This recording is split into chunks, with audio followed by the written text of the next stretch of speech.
Inggris dan Spanyol adalah dua tim yang bisa saja menjadi juara di pagelaran Euro 2020-2021. Mengapa tidak? Karena saya melihat bahwa kemungkinan itu terbuka, walaupun di awal saya sudah mengatakan bahwa Portugal, Prancis, Jerman termasuk Italia adalah kandidat-kandidat terbaik, tetapi Inggris yang belum pernah menjadi juara di Euro dan Spanyol yang sudah 3 kali bisa menjadi juara di Euro berpotensi besar untuk meraih gelar terhormat pada Euro kali ini.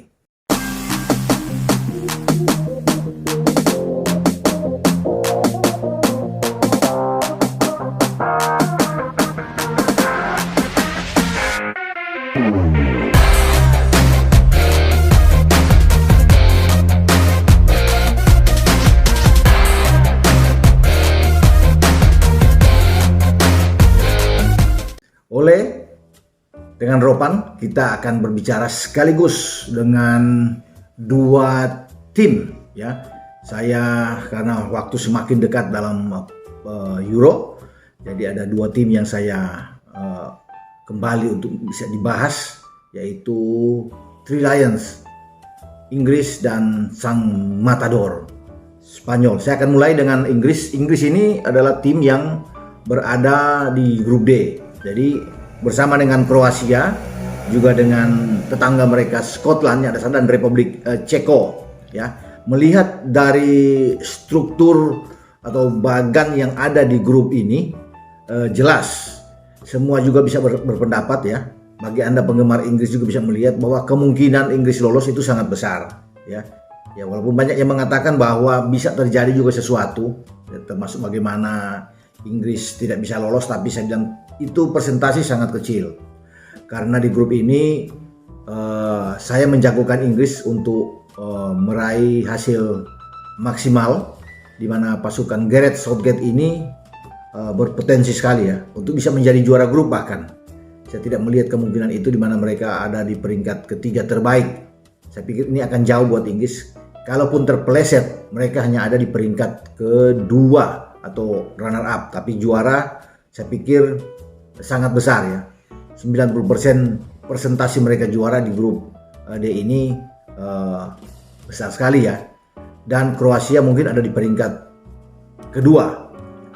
Peringkat ketiga terbaik saya belum tahu siapa yang akan datang dari sini, apakah Republik Ceko atau Scotland, tapi saya hanya melihat bahwa hanya ada dua, Inggris dan Kroasia. Dan kebetulan Harry Maguire dan kawan-kawan akan bertarung lebih awal dengan Kroasia. Ini sangat penting bagi Inggris, dan Inggris harus bisa memenangkan pertandingan. Artinya mereka di fase grup ini 3 poin mereka bisa dapatkan, karena mereka diuntungkan bermain di Wembley. Jadi 3 kali pertandingan di grup ini Inggris semua diuntungkan dengan main di Wembley, dan bukan tidak mungkin mereka akan menyapu bersih 3 pertandingan ini.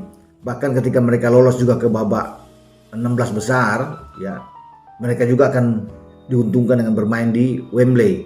Nah, kalau mereka terus berlari kencang sampai semifinal dan final, tetap ada di Wembley, dan ini membuat mereka punya potensi. Sekali lagi saya katakan, ketika mereka berada di Wembley ini keuntungan yang bisa dimanfaatkan oleh pasukan Southgate. Kita lihat bagaimana materi atau skuad yang dimiliki oleh Southgate. Southgate ini adalah pelatih Inggris yang pada 96 ketika Inggris menjadi tuan rumah, itu di semifinal Inggris kalah lawan Jerman, dan Southgate ini adalah orang yang bertanggung jawab ketika dia gagal mengambil penalti saat itu dalam penentuan melawan Jerman, sehingga Inggris gagal menuju ke final dan Jerman menjadi juara. Di mana saat itu saya juga berada di Wembley menyaksikan secara langsung duel bersejarah itu, dan Southgate begitu terpukul ya, begitu sedih ketika dia gagal mengambil penalti ke gawang Kopke saat itu. Dan sekarang Southgate bisa menjadi pelatih di Inggris. Siapa starting 11 yang dia akan mainkan? Saya pikir Pickford adalah pemain atau penjaga gawang Everton yang akan mungkin bermain di bawah Mistar bagi Inggris. Kemudian di kanan itu Trent Alexander-Arnold sudah keluar karena cedera kemarin. Ben White yang masuk, pemain dari Brighton and Hove Albion ini, ya masih 23 tahun. Tetapi saya tidak melihat bahwa Ben White ini akan menjadi pilihan utama karena di sana ada Kyle Walker, pemain yang juga pada 2016 dibawa Roy Hodgson saat itu, di mana Inggris hadir di Perancis dan Inggris kalah di babak 16 besar secara mengejutkan dari Islandia ya saat itu dengan 2-1 sehingga mereka gagal melaju ke babak perempat final. Dan Kyle Walker ada di sini. John Stones yang juga dibawa oleh Roy Hodgson pada 2016 itu akan menjadi pilihan utama bersama dengan Harry Maguire. Jika Maguire dalam kondisi yang fit, pasti bersama dengan John Stones akan bermain sebagai dua bek tengah ya di sini. Kemudian kita bisa melihat bagaimana apa yang harus dilakukan oleh pelatih Southgate ini untuk bermain di tengah ya. Di posisi tengah ini siapa yang dia pilih? Kalau di kiri sudah pasti mungkin Ben Chilwell ya, tapi kalau di tengah ini yang dia pilih ini mungkin saja Declan Rice yang akan lebih bertahan, yang akan dimainkan, atau Calvin Phillips yang dia akan mainkan di sana ya. Kalau Calvin Phillips dimainkan, ada Jack Grealish yang juga bisa berada di sana bersama dengan Mason Mount. Jadi Calvin Phillips, Mason Mount dan Jack Grealish. Nah, di depan itu saya melihat kemungkinan itu pasti satu di antaranya adalah Harry Kane yang akan bermain. Apakah Sterling akan dimainkan? Semua tergantung Southgate. Bisa aja Sterling dimainkan atau Phil Foden yang lebih dimainkan di sini. Kalau Inggris bermain dengan 4-3-3, ini juga memang sangat kuat buat mereka bermain dengan pola demikian. Dan opsi yang dimiliki oleh Southgate itu banyak di sini ya. Jadi dia bisa memainkan juga dengan sekaligus Calvert-Lewin di depan bersama dengan Harry Kane.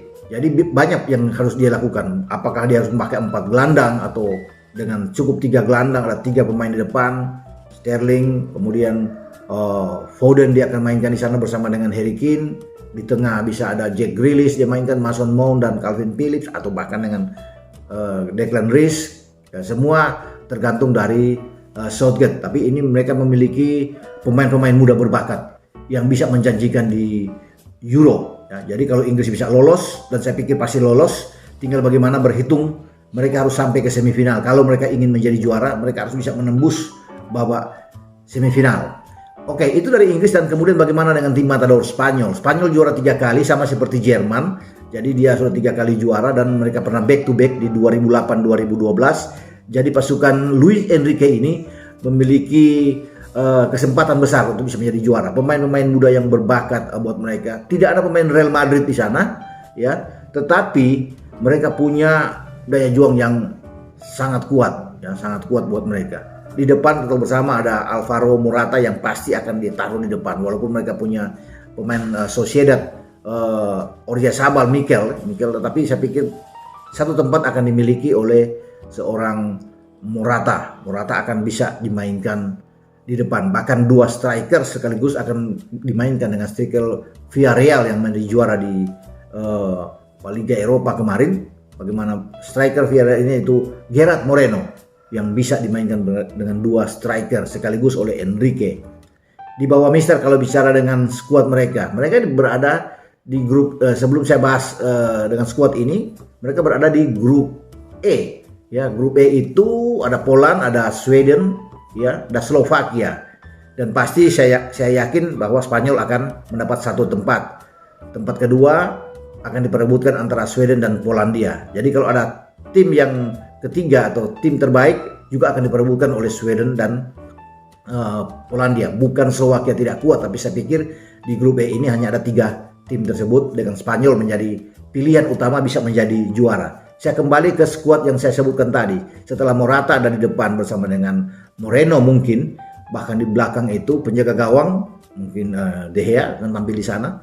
Kemudian 4 pemain belakang yang mungkin dimiliki oleh, ada Jose Gaya yang bisa dimainkan di sana. Di kiri ada Jordi Alba, di tengah ada Pau Torres yang bisa dimainkan, atau bahkan Garcia yang tampil di sana, atau Aymeric Laporte yang ada di sana juga bisa dimainkan bersama Pau Torres. Jadi ini artinya kekuatan utama mereka yang paling bagus kalau bisa melihat. Walaupun mereka kemarin kalau saya nonton melawan Portugal bermain imbang 0-0 dan mereka menguasai pertandingan. Seharusnya Spanyol bisa menang lawan Portugal, tetapi hasil akhir adalah 0-0. Mereka punya kekuatan di belakang, di tengah juga sangat kuat.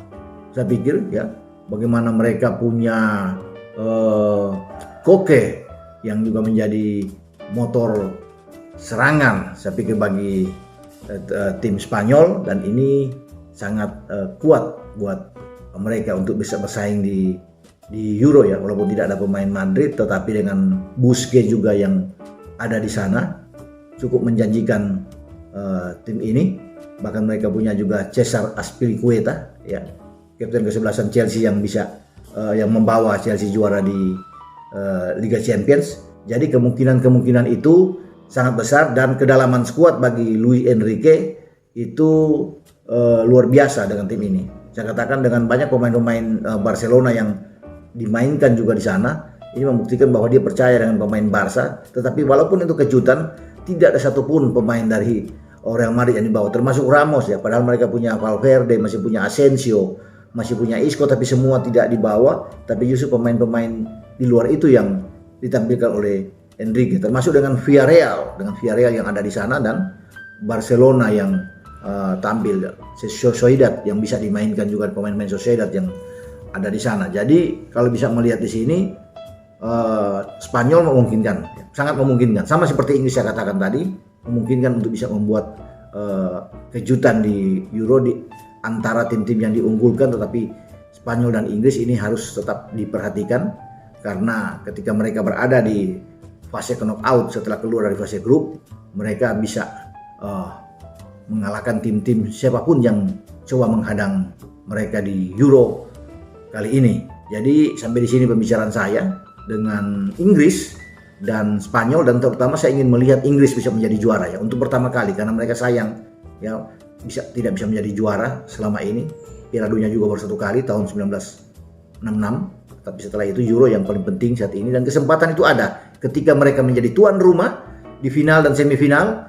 Ini terbuka bagi Maguire dan kawan-kawan, dan mereka harus bisa menjadi juara ya.